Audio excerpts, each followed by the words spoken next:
हरे कृष्णा। श्री पद्म पुराण की जय।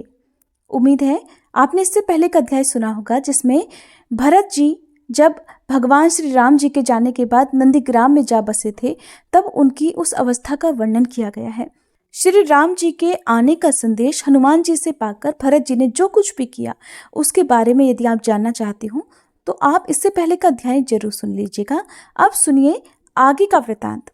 श्री राम जी के आने का संदेश सुनकर महर्षि वशिष्ठ और वृद्ध मंत्री भी अत्यंत हर्ष में भरकर अर्घ हाथ में लेकर हनुमान जी के दिखाए हुए मार्ग से श्री राम जी के पास चल दिए। भरत जी की दृष्टि दूर से आते हुए परम मनोरम भगवान श्री राम पर पड़ी। वे पुष्पक विमान के मध्य भाग में सीता जी और लक्ष्मण जी के साथ बैठे हुए थे। श्री राम जी ने भी जटा, वल्कल और कौपीन धारण किए हुए भरत को पैदल ही आते हुए देखा। साथ ही उनकी दृष्टि उन मंत्रियों पर भी पड़ी जिन्होंने भाई के वेश के समान ही अपना वेश धारण कर रखा था। उनके मस्तक पर भी जटा थी और वे भी निरंतर तपस्या से क्लेश उठाने के कारण अत्यंत दुर्बल हो गए थे। राजा भरत को इस अवस्था में देखकर श्री रघुनाथ जी को बड़ी चिंता हुई। वे कहने लगे, अहो, राजाओं के भी राजा महाबुद्धिमान महाराज दशरथ का ये पुत्र आज जटा और वल्कल आदि तपस्वी का वेश धारण किए पैदल ही मेरे पास आ रहा है। मित्रों, मैं वन में गया था किंतु मुझे भी ऐसा दुख नहीं उठाना पड़ा जैसा कि मेरे वियोग के कारण इस भरत को भोगना पड़ रहा है। अहो, देखो तो सही, प्राणों से भी बढ़कर प्यारा और हितैषी मेरा भाई भरत मुझे निकट आया सुनकर हर्ष में भरे हुए वृद्ध मंत्रियों और महर्षि वशिष्ठ जी को साथ लेकर मुझसे मिलने के लिए आ रहा है। इस प्रकार भगवान श्री राम आकाश में स्थित पुष्पक विमान से उपर्युक्त बातें कह रहे थे और विभीषण, हनुमान और लक्ष्मण उनके प्रति आदर का भाव प्रकट कर रहे थे। पास आने पर भगवान का हृदय विरह से कातर हो उठा और वे भैया भैया भरत तुम कहाँ हो, इस प्रकार कहते और बारंबार भाई भाई की रट लगाते जाते और तुरंत ही विमान से उतर पड़े।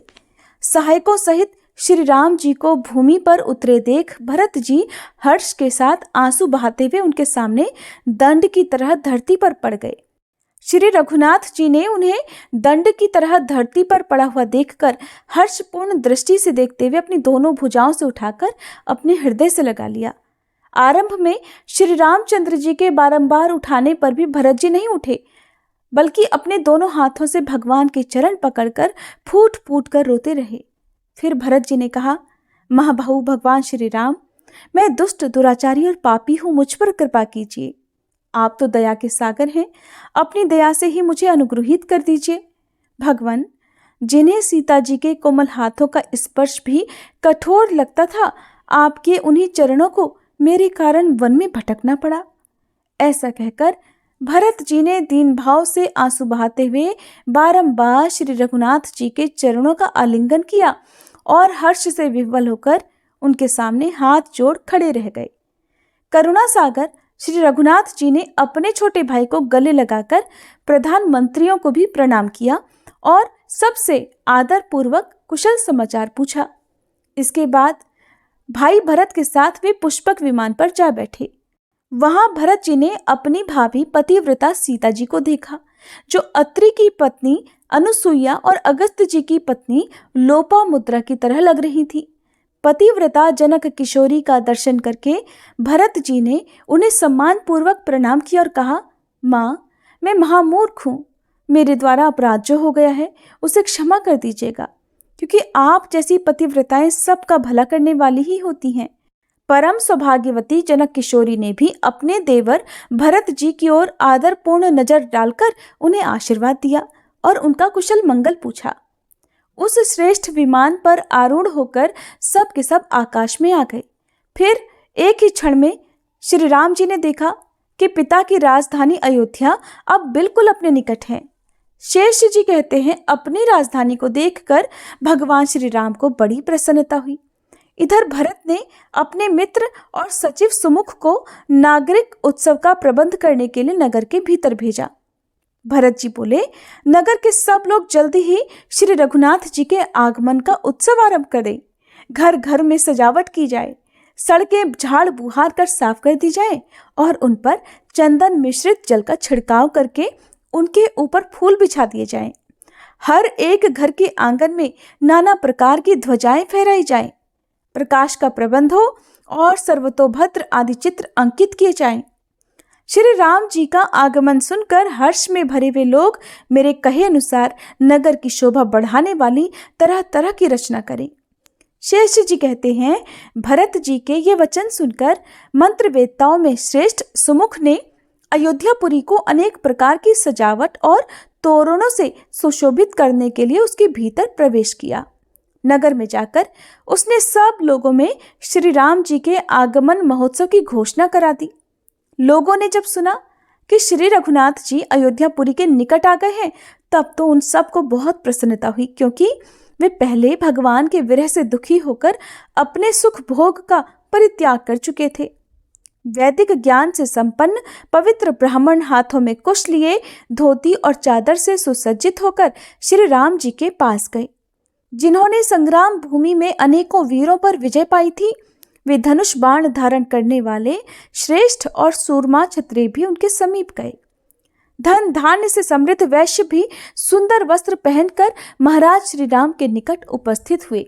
उस समय उनके हाथ सोने की मुद्राओं से सुशोभित हो रहे थे और वे शूद्र जो ब्राह्मणों के भक्त अपने जातीय आचार में दृढ़तापूर्वक स्थित और धर्म कर्म का पालन करने वाले थे, अयोध्यापुरी के स्वामी श्री राम जी के पास गए। व्यवसायी लोग जो अपने अपने कर्म में स्थित थे, वे सब भी भेंट में देने के लिए अपने अपने व्यापार की वस्तु लेकर भगवान श्री राम जी के पास गए। इस प्रकार राजा भरत का संदेश पाकर आनंद की बाढ़ में डूबे हुए पुरवासी नाना प्रकार के कौतुकों में प्रवृत्त होकर अपने महाराज के निकट आए।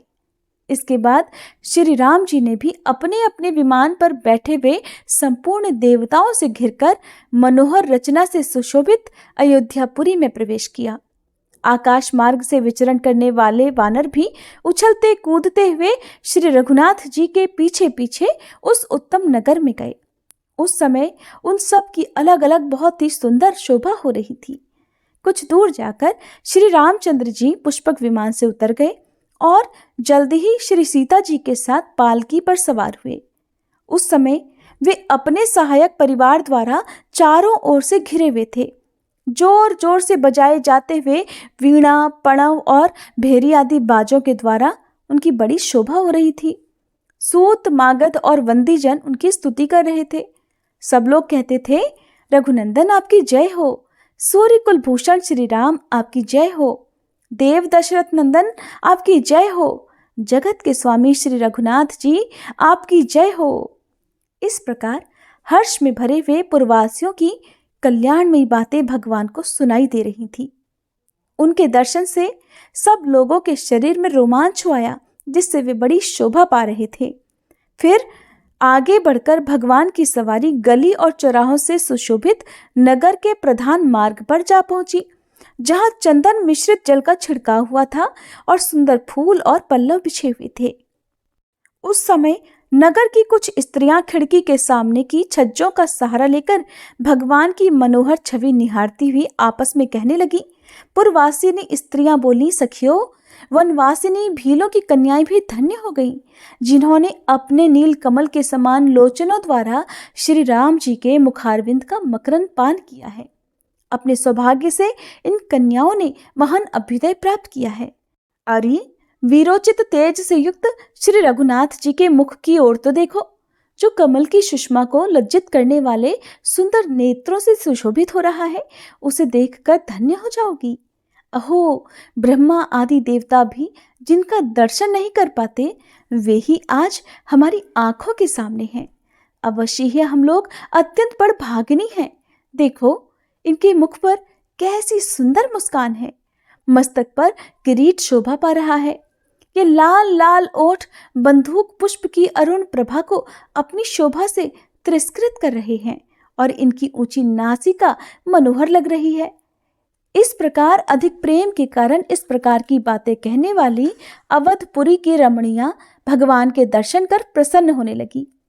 इसके बाद उनका प्रेम बहुत बढ़ा हुआ था। उन पूर्ववासी मनुष्यों को अपने दृष्टिपात से संतुष्ट करके संपूर्ण जगत को मर्यादा का पाठ पढ़ाने वाले श्री रघुनाथ जी ने माता के भवन में जाने का विचार किया। वे राजाओं के राजा और अच्छी नीति का पालन करने वाले थे, इसलिए पालकी पर बैठे हुए ही सबसे पहले अपनी माता कैकेयी के घर में गए। कैकेयी लज्जा के भार से दबी हुई थी, क्योंकि उन्हीं के कारण भगवान श्री राम को 14 वर्षों के लिए वनवास तो जाना पड़ा था।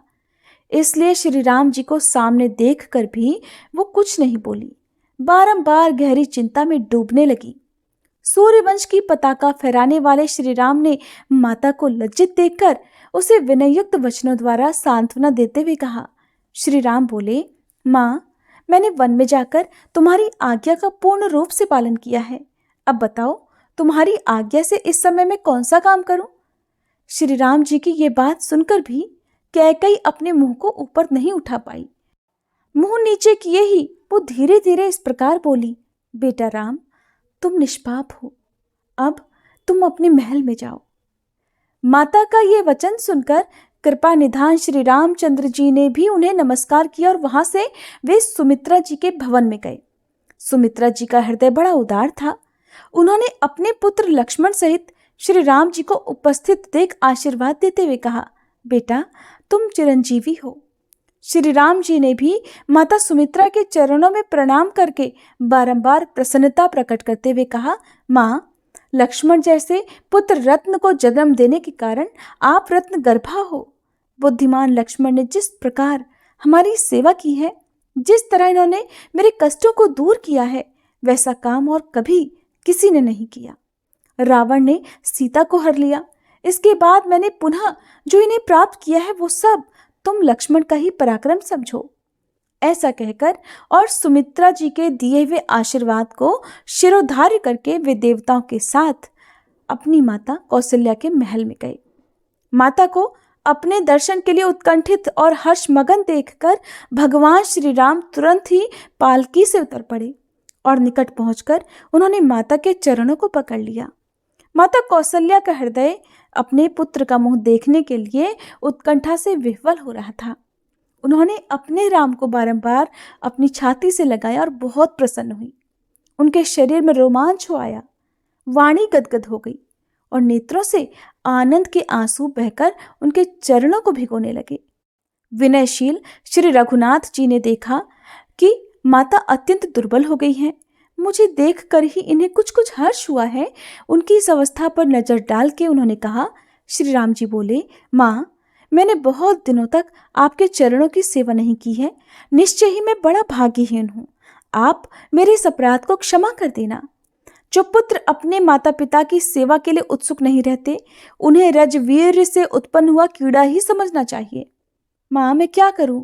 पिताजी की आज्ञा से मैं दंडकारण्य में चला गया था। वहां से रावण सीता को हरकर लंका में ले गया, किंतु आपकी कृपा से उस राक्षस राज को मारकर मैंने पुनः इन्हें प्राप्त किया है। ये पतिव्रता सीता जी भी आपके चरणों में पड़ी हैं। इनका चित्त सदा आपके इन चरणों में ही लगा रहता है। श्री राम जी की इस प्रकार बातें सुनकर माता कौशल्या ने अपने पैरों पर पड़ी हुई पतिव्रता बहू सीता जी को आशीर्वाद देते हुए कहा, माननी सीते, आप चिरकाल तक अपने पति की जीवन संगिनी बनी रहो। मेरी पवित्र स्वभाव वाली बहू, आप 2 पुत्रों की जननी होकर अपने इस कुल को पवित्र करो। बेटी, दुख सुख में पति का साथ देने वाली तुम्हारी जैसी पतिव्रता स्त्रियां तीनों लोकों में कहीं भी दुख की भागिनी नहीं होती, ये सर्वथा सत्य है। विदेह कुमारी, तुमने महात्मा राम के चरण कमलों का अनुसरण करके अपने ही द्वारा अपने कुल को पवित्र कर दिया। सुंदर नेत्रों वाली श्री रघुनाथ जी की पत्नी सीता जी से ऐसा कहकर माता कौशल्या चुप हो गई। हर्ष के कारण फिर से उनका सर्वांग पुलकित हो गया। इसके बाद श्री रघुनाथ जी के भाई भरत ने उन्हें पिताजी का दिया हुआ अपना महान राज्य निवेदन कर दिया। इससे मंत्रियों को बड़ी प्रसन्नता हुई। उन्होंने मंत्र के जानने वाले ज्योतिषियों को बुलाकर राज्याभिषेक का मुहूर्त पूछा और उद्योग करके उनके बताए हुए उत्तम नक्षत्र से युक्त अच्छे दिन को शुभ मुहूर्त में बड़े हर्ष के साथ श्री राम जी का अभिषेक कराया। सुंदर व्याघ्र चर्म के ऊपर सातों द्वीपों से युक्त पृथ्वी का नक्शा बनाकर राजाधिराज महाराज श्री राम जी उस पर विराजमान हुए। उसी दिन से साधु पुरुषों के हृदय में आनंद छा गया। सभी स्त्रियां पति के प्रति भक्ति रखती हुई पतिव्रत धर्म के पालन में संलग्न हो गई। संसार के मनुष्य कभी मन से भी पाप का आचरण नहीं करते थे। देवता, दैत्य, नाग, यक्ष, असुर और बड़े बड़े सर्प, ये सभी न्याय मार्ग पर स्थित होकर श्री राम जी की आज्ञा को शिरोधार्य करने लगे। सभी परोपकार में लगे रहते थे। सबको अपने धर्म के अनुष्ठान में ही सुख और संतोष मिलता था। विद्या से ही सबका विनोद होता था। दिन रात शुभ कर्मों पर ही सबकी दृष्टि रहा करती थी। श्री राम जी के राज्य में चोरों की तो कहीं चर्चा ही नहीं होती थी। जोर से चलने वाली हवा भी राह चलते हुए पथिकों के सूक्ष्म से सूक्ष्म वस्त्र को भी नहीं उड़ाती थी। कृपा निधान श्री राम जी का स्वभाव बड़ा दयालु था और याचकों के लिए तो वे कुबेर थे। इसके आगे का विस्तार पूर्वक वर्णन आप सभी अगले अध्याय में सुनिएगा। अगले अध्याय में आप जानेंगे कि किस प्रकार एक नीच के मुख से श्री सीता जी के अपमान की बात सुनकर श्री रघुनाथ जी ने अपनी पत्नी सीता जी का परित्याग कर दिया। अगर आज की ये कथा आपको अच्छी लगी हो तो प्लीज़ वीडियो को लाइक करके कमेंट बॉक्स में श्री राम जी की जय लिखना मत भूलिएगा।